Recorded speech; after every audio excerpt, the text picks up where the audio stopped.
తెలుగు రాష్ట్రాల మధ్య గోదావరి జలాలు మరోసారి అగ్గిరాజేశాయి. ఆగస్టు 18న జరగబోయే గోదావరి నది యాజమాన్య బోర్డు సమావేశం ముందుగానే హైడ్రామా నడుస్తోంది. తెలంగాణకు ఇప్పటికే దక్కిన ప్రాజెక్టుల అనుమతులు రద్దు చేయాలని ఏపీ పట్టుబడుతూ ఉంటే అధికార కాంగ్రెస్ సర్కార్ ఎందుకు మౌనం వహిస్తోందని బీఆర్ఎస్ బగ్గుమంటోంది. అసలు ఏపీ ఎందుకు ఈ డిమాండ్ చేస్తోంది? తెలంగాణ ప్రయోజనాలు నిజంగానే దెబ్బతింటున్నాయా? నీటి వాటాల లెక్కేంటి? Let's watch.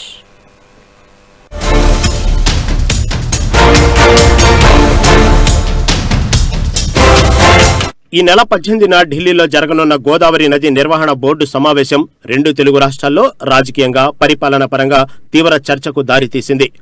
తెలంగాణలో ఇప్పటికే సాంకేతిక అనుమతులు పొందిన 7 ప్రాజెక్టుల అనుమతులను పునఃసమీక్షించాలని ఏపీ ప్రభుత్వం కోరడం ఇప్పుడు వివాదానికి కేంద్ర బిందువైంది. రాష్ట్ర ప్రయోజనాలపై రాజీ పడుతున్నారని బీఆర్ఎస్, కాంగ్రెస్ ప్రభుత్వంపై విమర్శలు గుప్పిస్తుండగా ఏపీ మాత్రం దిగువ రాష్ట్ర హక్కులను కాపాడేందుకే ఈ డిమాండ్ చేస్తున్నామని చెబుతోంది.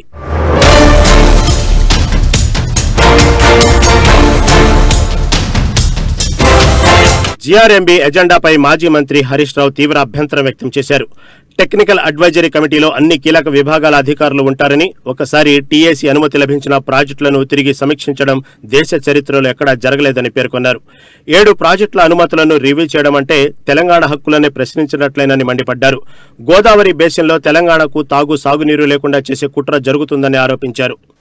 ముగ్గురు ముఖ్యమంత్రులు కర్ణాటకలో కలిసిన తర్వాత సమ్మక్క సాగర్ ప్రాజెక్టును ఆంధ్రప్రదేశ్ వదులుకోమన్నదని, దానికి మన రాష్ట్ర ప్రభుత్వం ఒప్పుకున్నది అనేటువంటి వార్తలు మీడియాలో వస్తూ ఉన్నాయి. దీనికి రేవంత్ రెడ్డి సమాధానం చెప్పాలి. మీ ముగ్గురు ముఖ్యమంత్రుల మీటింగ్లో సమ్మక్క సాగర్కు 47 టీఎంసీల నీటి వాటాను, మన రాష్ట్ర వాటాను వదులుకోవడానికి మీరు ఒప్పుకున్నారా? ఎందుకంటే ఆల్రెడీ మీరు కర్ణాటక మీటింగ్ జరిగిన తర్వాత, తుంగభద్ర గేట్ల ఓపెనింగ్ ప్రోగ్రాం తర్వాత అనేక వార్తలు మీడియాలో వచ్చినాయి. 47 టీఎంసీలు వదులుకుంటున్నారు అని వార్తలు వచ్చినాయి. ప్రభుత్వం స్పందన లేదు. ఇప్పుడు ఎజెండాలకు వచ్చేసింది, జీఆర్ఎంబీ ఎజెండాలకు వచ్చేసింది. ఎస్, ఈ 47 ఇచ్చేదే లేదు అంటున్నారు ఆంధ్రప్రదేశ్. దీని మీద మీ స్టాండ్ ఏంది? ఈ 47 వదులుకున్నారా, వదులుకోలేదా? What is the stand of Telangana? ఎట్లా వదులుకుంటారు మీరు? ఈ 47కు ఆల్రెడీ మేము హైడ్రాలజీ క్లియరెన్స్ తెచ్చి ఉన్నాము.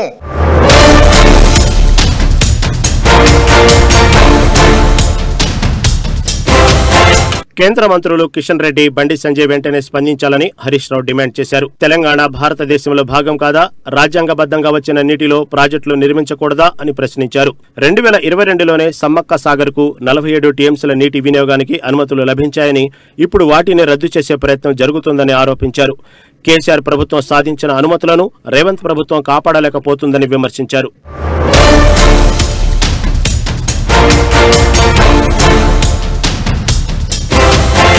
ఈ 7 ప్రాజెక్టుల అనుమతులు రద్దయితే తెలంగాణకు తీవ్ర నష్టం వాటిల్లే ప్రమాదం ఉందని బీఆర్ఎస్ హెచ్చరిస్తుంది. ముఖ్యంగా సమ్మక్క సాగరు, పాలమూరు రంగారెడ్డి, డిండి వంటి ప్రాజెక్టుల భవిష్యత్తు ప్రశ్నార్థకంగా మారుతుందని అంటుంది. హైదరాబాద్ తాగునీటి అవసరాలపై కూడా ప్రభావం పడే అవకాశం ఉందని హరీష్ రావు పేర్కొన్నారు. సమ్మక్క సాగర్ ద్వారా ఉత్తమ్ కుమార్ రెడ్డి నియోజకవర్గానికి నీరు అందుతుందని గుర్తు చేస్తూ రాష్ట్ర ప్రయోజనాల విషయంలో రాజకీయాలకు అతీతంగా వ్యవహరించాలని సూచించారు.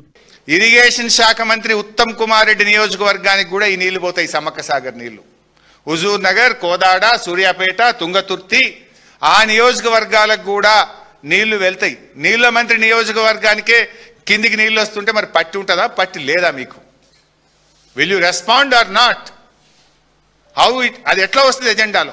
బీఆర్ఎస్ అనుమతి తెచ్చినాక అది ఇప్పుడు అనుమతులు ఇవ్వద్దని రద్దు చేయాలని ఎజెండాలోకి వస్తే నీళ్ల మంత్రి ఏం చేస్తుండు? మరి ముఖ్యమంత్రి నువ్వు లోపలేమైనా ఒప్పుకున్నావా, ఒప్పుకోలేదా? ఎక్కడి నుంచి ఇది ఎజెండాలు వచ్చింది? ఈ లీకులేంది? ఈ వార్తల మీద ప్రభుత్వం క్లారిటీ ఇవ్వాలి. సమ్మక్క సాగర్ అనుమతులు సాధించాలి. ఈ ఎజెండా రద్దు కావాలి. ఫస్ట్ ఆఫ్ ఆల్ పార్లమెంట్లో పోరాడాలి. మీరు ఎజెండా రద్దు కావాలి.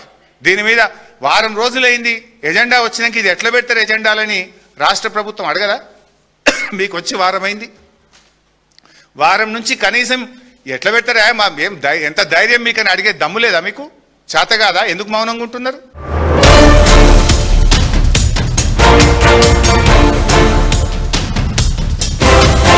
మరోవైపు గోదావరి జలాల వినియోగంలో దిగువ రాష్ట్ర హక్కులను పరిరక్షించడానికే ఈ అంశాన్ని జీఆర్ఎంబీ ముందుకు తీసుకెళ్లినట్లు ఏపీ వర్గాలు చెబుతున్నాయి. ఎగువన నిర్మిస్తున్న ప్రాజెక్టుల ప్రభావంతో పోలవరం, రాయలసీమ ఎత్తిపోతల వంటి కీలక ప్రాజెక్టులకు నీటి లభ్యత తగ్గే ప్రమాదం ఉందని వాదిస్తున్నాయి. ఇదే సమయంలో రేవంత్ రెడ్డి ప్రభుత్వం లోపాయికారి ఒప్పందాలతో తెలంగాణ ప్రయోజనాలను తాకట్టు పెడుతుందని హరీష్ రావు ఆరోపించారు. సచివాలయం, సలహాదారుల వ్యవస్థలో ఏపీకి చెందిన అధికారులు ఉండటంపై కూడా ఆయన ప్రశ్నలు లేవనెత్తారు.